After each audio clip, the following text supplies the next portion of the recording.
naga singi checkpost thugaiba kukising huptuna leilon wifi dagi faraga pukiba naga taruki achumba wayel fanghalu haiba demanda naga singna satharakiba inter district blockade kamari leinana gari sing check taunaba naga sing amasung maitei singna kanto saval da hangdokliba checkpost thugaigani haina masing yamlaba kukisingna kanto saval tamna thomjilakre masing yamlaba kukising adu central forcing na thingduna changan khidre mafam aduda unkhatnaba phibam makhatana leiri hairi naga singna satharakpa inter district economic blockade kamari leinana Imphal West ki kanto saval da naga singna leimakong area yauna kuki singna khundariba mafam singda pochai pusinba thingbagi damak checkpost ama kanto saval da hangdokhi checkpost adu tamna leimakong area dagi masing yamlaba kuki singna ngasi numit yungba matung pung amarom tabadagi mafam adu tamna changsinana ba honarakhi kuki singna kanto saval tamna thomjilakadawre haiba paw fangbadagi mafam adu da masing yamlaba central forcing changsilaktuna pamdaba thodok sing thoktana ba ngak senduna laiki masing yamlaba kuki phurup ki miyoi sing adu leimakong area dagi kanto saval gi checkpost tamna thomjilakpada masing yamlaba central forcing gi kesper na singba gari sing amasung barricade sing sizinaraga kanto saval yodringaida thatlaga thamki kuki khonjangloi sing adubu central forcing na thatlaga thamlabasu kanto saval da namduna sangsinana ba hotnabada central forcing ga kuki khonjangloi singa muknakhi hairi Numidang athengba phawbada kugi khonjangloi sing adu mafam adudagi handoktana leikhi hairi Nakalamaromda Namdilong Kanglatombida Inter District Economic Blockade Saugatladuna Naga Singna National Highway to Imphal Dimapur Lambida Gari Sing check Tauraga Kuki area da Pochai Pusinbra Haina check Tauriba Sing Masing Yamlaba Security Forcing Laklaga Takthokna Bahotnaga Daure Haiba Pau Fangbadagi Kanglatombi area da Miam Irang Haurakre Naga Singna Sathakiba Economic Blockade Aduna National Highway to Gi Kanglatombida Kangpokpi Tamna Pochai Pusin Basing Thinki Hairi Marakasida Naga Misam Taruk Hat Kibaduga Mari Lenana Maira Pai Bising Amasung Nupilu Sing Bisingna Karigidamak Leingak Nathabak Lokatabano Mari Lenaba Authority Singna Thaudogadugi Matangda Achumba Wayel Fanganaba Kudakta Kongthang Sing Lokat Kadabani Haidi Housing Blockade Sathariba Sinamaram Oiraga Naga Amasung Kuki Pruki Marakta Pochai Puthok Pusin Thingbadagi Unkhatnaba Phibam Hengalakli Atopa Pau Amana Kangpokpi Amasung Surasampur Tamna Pusilakpani Haiba Lambi Sembada Sizinanaba Koila Puba Truck Imphal Jiribam Lambigi None area da volunteer singna Thingduna Thamkre Haidi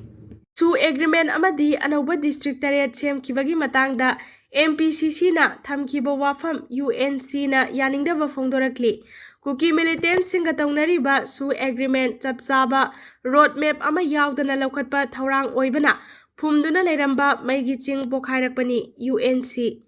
Manipurda nauna district tariat khaidokhiba amadi kuki group singa suspension of operation su agreement sign taunakhibaga mari leinana Manipur Pradesh Congress Committee MPCC gi wangangloi Dr. K.H. Loken amasung Dr. K.H. Ratan Kumar anina phongdokhiba wafambu United Naga Council UNC na kana yaningdaba phongdorakli loinana kuki militant singa taunariba su agreement chapchaba roadmap ama yaudana laukhatpa thaurang oibana phumduna leiramba maigi ching pokhairakpani haina UNC na phongdorakli UNC na thadorakpa cherol amada political party manungi hunabada loop asina yauksinbagi wafam leite yauningai su oide adubu Congress leingak matamda nauna district tariat semkiba adu naga miyamgi oinadi ngasi phawba yamna achauba ningamdaba amadi Congress leingaki thawong adubu yaningdaba leiri Kumjali Singani Taragataruki December Nipanda Matamadugi Congress Leingakna Hana Leizariba District Karadagi Setoklaga Anauba District Tariat Sem Kivadu Parent District Singadugi Mari Leinaba Stakeholders Singi Ayaba Yaudana Amadi Kangalamba Taudana Sem Kivani Hairi Matamadugi Congress Leingakna Sathakiba Thawongadu Kumjali Singani Taraga Mathoida Nagamiam Amadi Manipur Leingak Anigi Marakta Yanakiba Wafam Sing Memorandum Maribu Ikai Kumnadavani Yanakiba Wafam Sing di Anauba District Semba Tarabadi Naga Purupki Loop Sing Amadi Stakeholder Kuding Maka हाना खना नैनरगा तौबा हाइबा असिनी अदुबु मतम अदुगी कांग्रेस लेंगाकना यानाखिबा वाफमसिंग थवोइदना अमदि इकाई खुमनदबा ngami हाइबगुम नमदुना अनौबा district तरेट सेमखिबनी Congress लेंगाकी थवोंग अदुबु पेंदबदगी मतम अदुदा UNC ना national highway दा नुमित चामगा कुंथ्रागा मापनी economic blockade की खोंजंग जंगसिनखी अकनबा खोंजंग जंगसिलबसु नागा मियामगी खोलाव कयाबु मतम अदुगी Congress लेंगाकना तासिनखिदे हाइनसु फोंदोरक्ली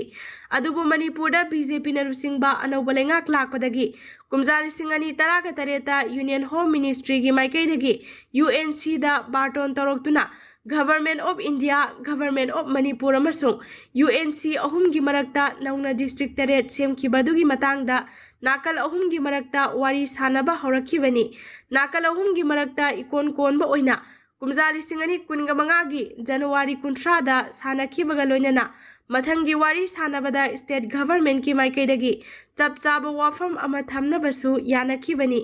मथंग round की वारी कुमजा 2015 एप्रिल थादा पांगथोकनबसु थौरांग तौखिबनी हाइरी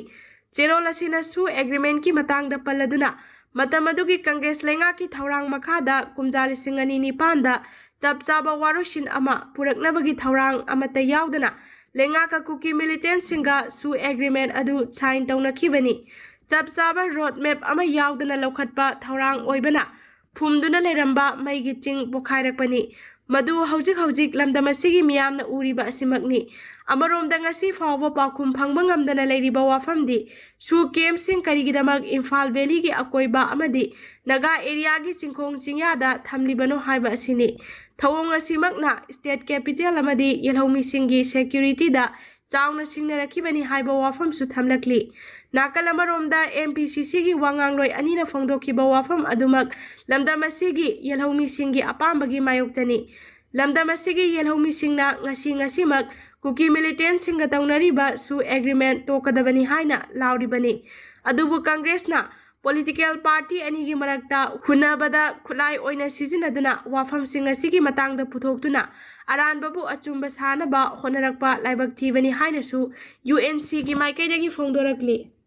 स्कूल दगी सेंग हुरानबदा चेनाबा अमा फारे इम्फाल वेस्ट डिस्ट्रिक्ट की कैसामथोंग हाई स्कूल दगी सो थुगाइरगा चेंग बेग तरागा मंगा हुरानबदा चेनाबनी हाइबा मियोय अमा पुलिसना फारे हाइरी फारबा मियोय अदुगी ममिंग वाइखोम माइकेल चही 14 कौई यारो बमदियार मखा लेकाइदगिनी महाग युमसा कैसा नुमिता कैसामथोंग एरिया दगी इम्फाल पुलिसना लौखटपा केस अदुगा मरी लेनना कैसामपाट एरिया दगी फागतखिबनी हाइरी महाग हौखिबा जुन अमा अमसुंग अनी की लोनबा अहिंगदा कैसामथोंग हाई स्कूल की गोडाउन थुगाइरगा चेंग बेग तरागा मंगा हुरानबगी थौदोकता चेनाबा मियोयनी अमदी अतोपा लुट तौबा अमसुंग हुरानबगी थौदोकसिंगदा चेनाब्रा हाइबा खंगदोकनबा थिजिनबगी थबकसिंग चथरी हाइरी इविक्शन चथखिबा चही फारकपदा कैसामपादगी चंगांगै फावबगी लंबीगी फुटपाथ सिंगदी दुकान अमसुंग पोचै थंफम ओंथोखरे मणिपुरदा लैबा नेशनल हाईवे सिंगी मनुंगदा अमा ओइरिबा तिदिम लंबी की कैसामपादगी चंगांगै फावबगी लंबीदा फुटपाथ सिंगदी लंबी मपालदा दुकान फंबा सिंगी पोचै थमजिनबा लंबीदा पोचै थादुना योनसिनबा युम साबगी पोचै थमजिनदुना मियामना चटनबा फुटपाथ असिदा मसा मसाना तौनिंगबा तौदुना लेरे कुमजा 2015 की फेब्रुआरी 19 इम्फाल वेस्ट की SP ट्राफिकना लुसिंगबा टीम अमना लंबी सिंगी फुटपाथ सिंग तकथोक्तुना मियाम चटपा यानबा मओंगदा थमलबा मतुंग चहीदुगी PR लेंगाक लाखरबा मतुंग DC इम्फाल वेस्टना लुसिंगदुना हारिबा लंबी अमदी तोंगान तोंगानबा मफम सिंगदा लम खोपजिनदुना सेमजिन साजिलंबा सिंगसु तकथोखरबनी मतुंग चही फाजिलकपसिदा कैसामपातगी चंगांगै फावबगी लंबी मताई सिंग हानगी मतौगुम मपु पांदबगुम तौनिंगबता तौनरे लंबी सी मणिपुर की मरु ओइबा international airport hospital school college institution कया अमसु लैबना असुकी मतिक मरु ओइबा लंबी अमा ओइरी लंबी सिदा महिरोइसिंगना मखोंगना ट्यूशन अमसुंग स्कूल चटनरी वाकिंग चचबा अहल लमन कया लैरी अदुबु फुटपाथ सिंगदा निंगथीना चटपा फंगद्रे दुकान सिंग स्ट्रीट फूड स्टॉल कया फमजिलकपदगी चटफम लेतदुना मखादा ओइना चटनरे अदुबु लंबी सी 4 लेन ओइरबसु लेन अमगा तंखाइरोमदी गाड़ी पार्किंग ओनसिंदुना लंबी मताइदा लैबा दुकान ऑफिस सिंगी गाड़ी खामजिनबदगी खोंगना चटपा सिंगी चटफम लैरक्ट्रे लंबी मयाइरोमदा चटपदसु खुदोंग थिनिंगाई ओइबदा नतना